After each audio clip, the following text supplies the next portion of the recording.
नमस्कार, आप देख रहे हैं वीयू न्यूज पावर्ड बाय विनय उजाला। आइए नजर डालते हैं आज की कुछ प्रमुख खबरों पर। अब एक साथ 3 दुश्मनों से भारत की लड़ाई, आर पार की जंग, ऑपरेशन सिंदूर से है कनेक्शन। राहुल बोले भारत का इलेक्शन सिस्टम मर चुका है। मोदी धांधली से पीएम बने, ईसीआई का जवाब जून में बुलाया था, आए नहीं। अमरनाथ यात्रा एक हफ्ते पहले बंद, भारी बारिश से बालटाल और पहलगाम दोनों रास्ते हुए खराब।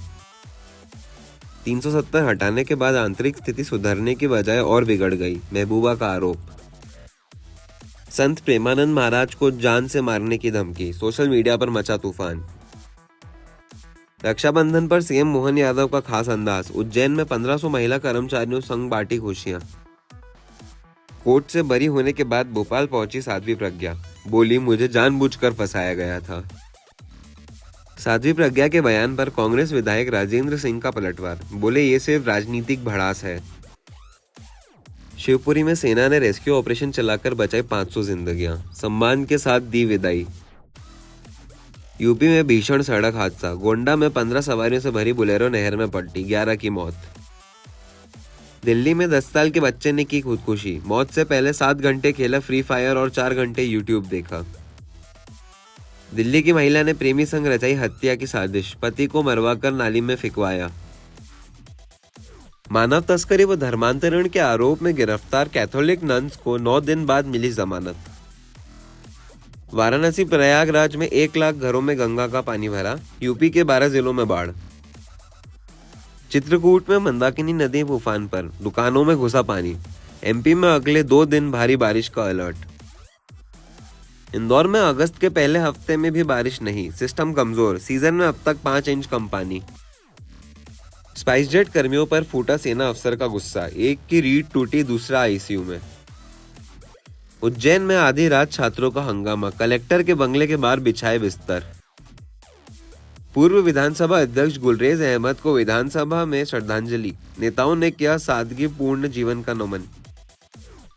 भोपाल के फार्म हाउस में 2 बच्चों की मौत, तैरने के लिए स्विमिंग पूल में उतरे थे, डूबने से गई जान।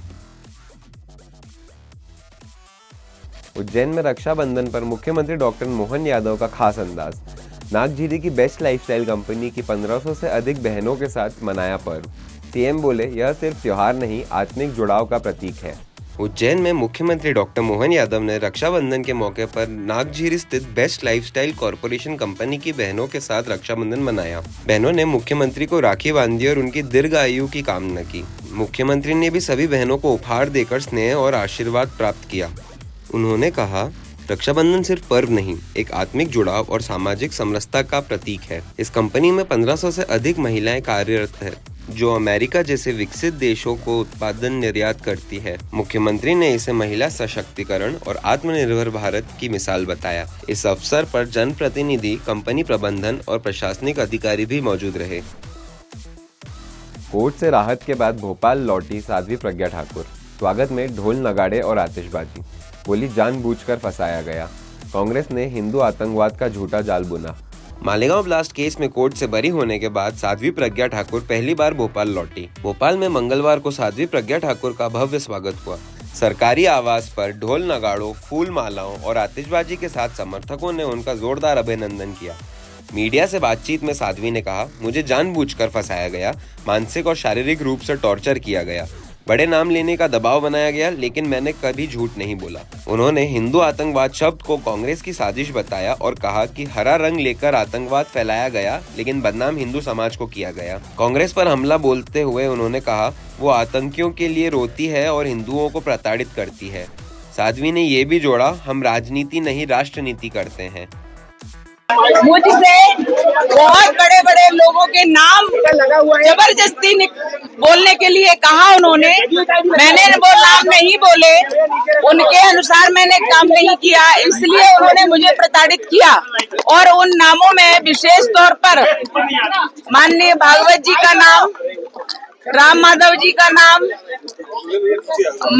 हमारे माननीय मोदी जी का नाम, योगी जी का नाम, माननीय इंद्रेश जी का नाम, और तमाम वो नेता जो बड़े बड़े नेता हैं उन लोगों के नाम लेने के लिए कहा कि उन्होंने कहा और हमने ऐसा किया, ये बोलो। मैंने उनकी बात को नहीं सुना और ना ही माना, इसलिए उन्होंने मुझे प्रताड़ित किया। हमेशा से मुस्लिमों के लिए उन्होंने तुष्टीकरण की नीति अपनाई है। कांग्रेसियों ने अपने शासन में उन्होंने भरपूर उपयोग किया और हिंदुओं को प्रताड़ित किया। हिंदुओं को किसी भी प्रकार से जो प्रताड़ित कर सकते थे, जेल में डाल सकते थे, उनको मार सकते थे, उनके ऊपर झूठे केस लगा सकते थे, वो सब कुछ किया।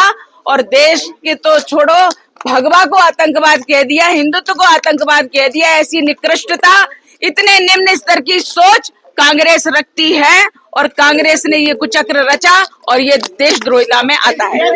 जो लोग इस प्रकार के षड्यंत्र किए, देश के विरुद्ध, धर्म के विरुद्ध, हिंदुत्व के विरुद्ध, जिस प्रकार से उन्होंने षड्यंत्र किए और इतने सभी लोगों को, सेना को उन्होंने टारगेट किया, संतों को टारगेट किया, संघ को टारगेट किया और इस प्रकार से टारगेट करके ये सब देशभक्त हैं। ये सब देशभक्त हट जाएंगे तो कांग्रेस का फुल फ्लैश शासन आ जाएगा, ये उनकी नीति थी।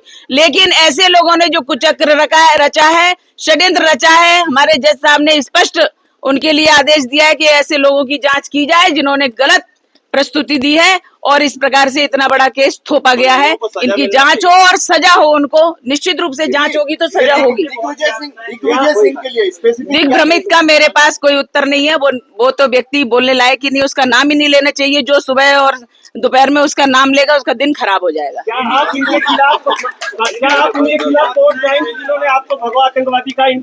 बिल्कुल हमारी रणनीति जो रहेगी वो निश्चित रूप से हम आपको अवगत कराएंगे उसके बारे में।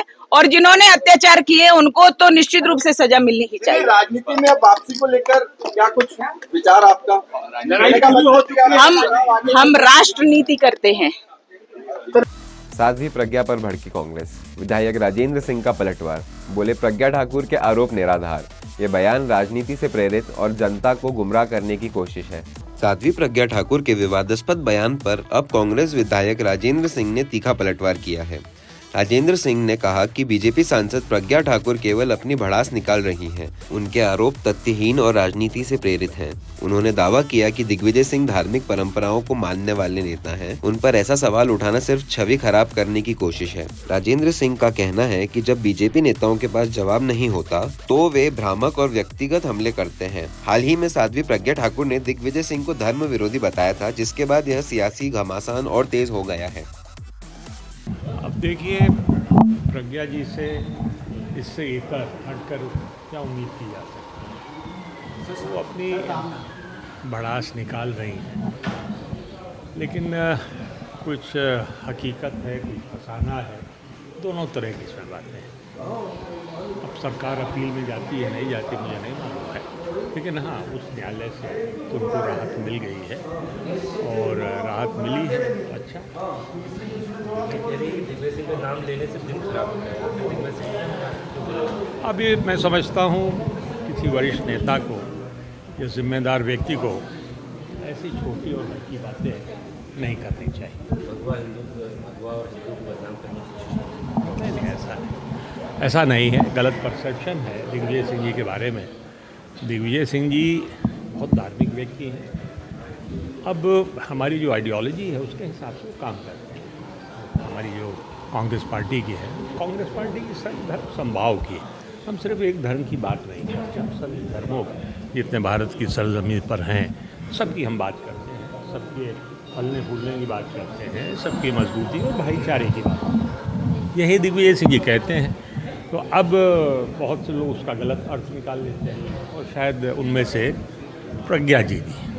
पूर्व विधानसभा अध्यक्ष गुलरेज अहमद को विधानसभा में श्रद्धांजलि, सरल जीवन और ऊंचे आदर्शों वाले नेता को भावभीनी पुष्पांजलि। नेताओं ने याद किया उनका संघर्ष और योगदान।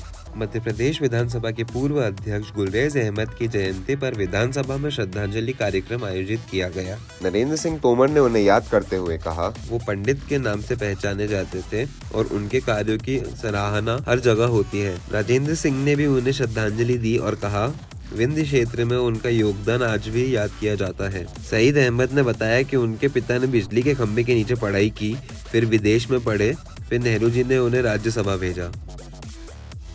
आज पूर्व विधानसभा अध्यक्ष गुलशेर अहमद जी का जन्मदिन है।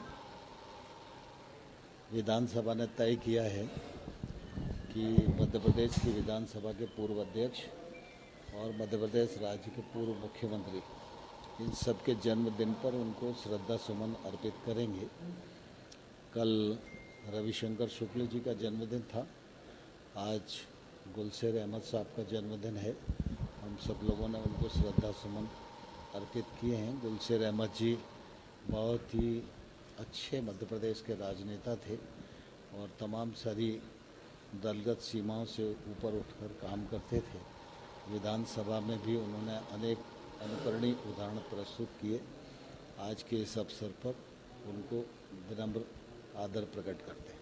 हम लोग आज स्वर्गीय गुलशेर अहमद साहब की जन्म जयंती के अवसर पर उन्हें श्रद्धा सुमन अर्पित करने के लिए सब एकत्रित हुए।